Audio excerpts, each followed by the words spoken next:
Hello and welcome back to the Chip and Chase. Today we're going to do something a little bit differently.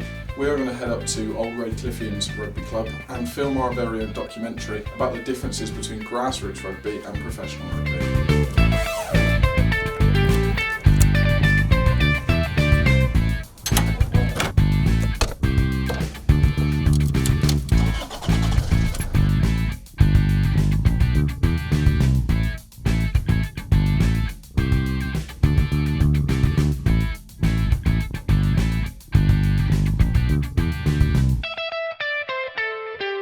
Hello and welcome to our grassroots rugby documentary.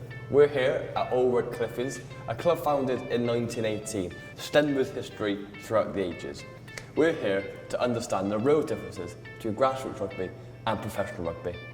This is Scotland Lane, and this is the pitch where the first team play at. They've seen relegations, promotions, and everything in between. This club hasn't got the best facilities, but what this club is driven on is passion and pride.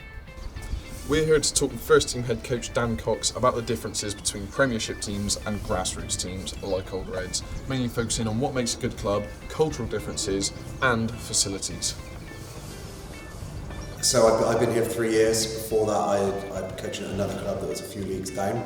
I was lucky enough to play for the club 10 years ago, and some of the contacts I made at that time are still involved now in the committee. So when they knew I was looking for a new club, they approached me to come in. The ambition and the vision that they had to move this club forward matches my kind of coaching philosophy anyway. So it was a really good fit. It's 15 minutes from my house. So.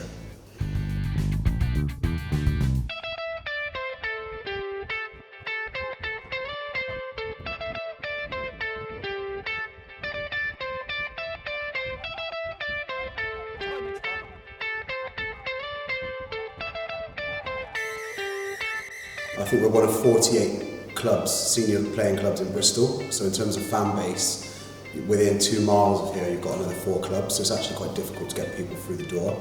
And the people that do come through the door are generally people that have been associated with the club for all of their life and possibly through generations. So attracting new people to the club to come and spectate is really difficult for us. But it's something we're trying to do by getting out and being more active in the community, working with local charities and working with local schools. I guess that's the biggest difference from the Premiership. I guess everyone in Bristol wants to go and support Bristol, whereas a pocket of people in South Bristol want to come and support Old Reds.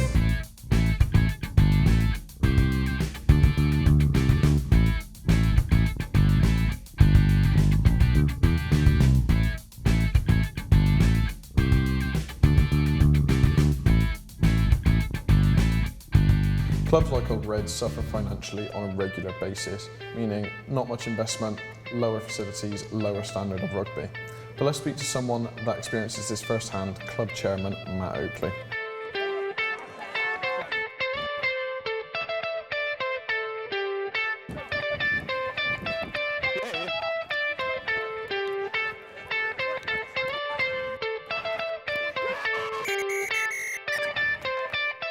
So I joined the club as a 2-year-old, I think it was. My dad was a player up here before, so I've been part of the club for pretty much all of my life. I've played every age group in the club from the minis right the way through to the first team, and I joined the committee, it was 3 seasons ago now.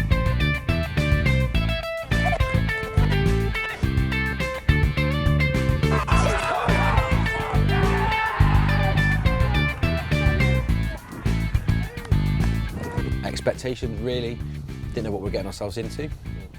The previous committee essentially handed us the keys and said, over to you now, boys. And we kind of inherited the club in a really shaky financial situation, and also just as COVID was about to hit the country. Expectations were minimal. We went into it incredibly naively, but with a degree of enthusiasm and optimism, knowing that we could do something better, or what we felt was better for the club.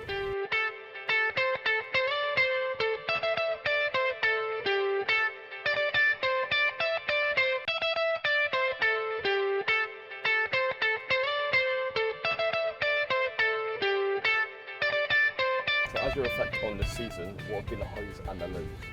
I always look at it in terms of two areas. So like your on-pitch success and then your off-pitch success. We have a vision for the club, which is one club united by common goals, and we mark ourselves quite strenuously against 10 individual objectives within that. Success on the pitch this year has been the third team getting promoted, the second team getting promoted, the first team getting its highest ever National League points total.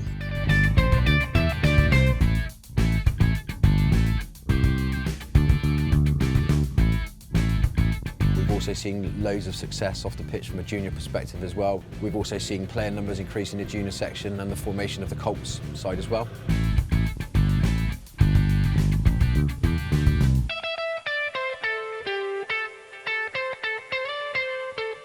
Off the pitch, one of the things which has been most pleasing this year is the way that members have rallied behind everything that we've put on for them. So socials are a huge source of revenue for us, so making sure people attend those socials is massively important.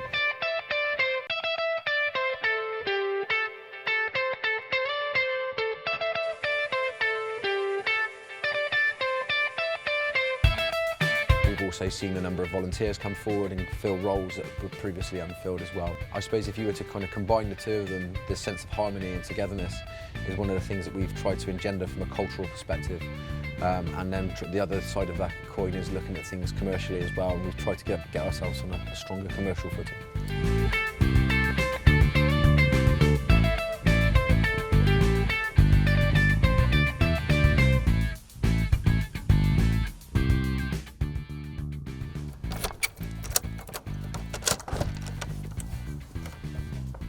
Over the course of the documentary, myself and Will have learned a lot about Old Reds.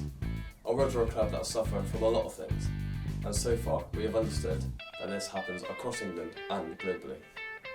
If you've taken anything from this documentary, we hope we've interested you in going down to your local club and helping out, whether that just be going to watch the games, or becoming a member of staff, or even playing yourself.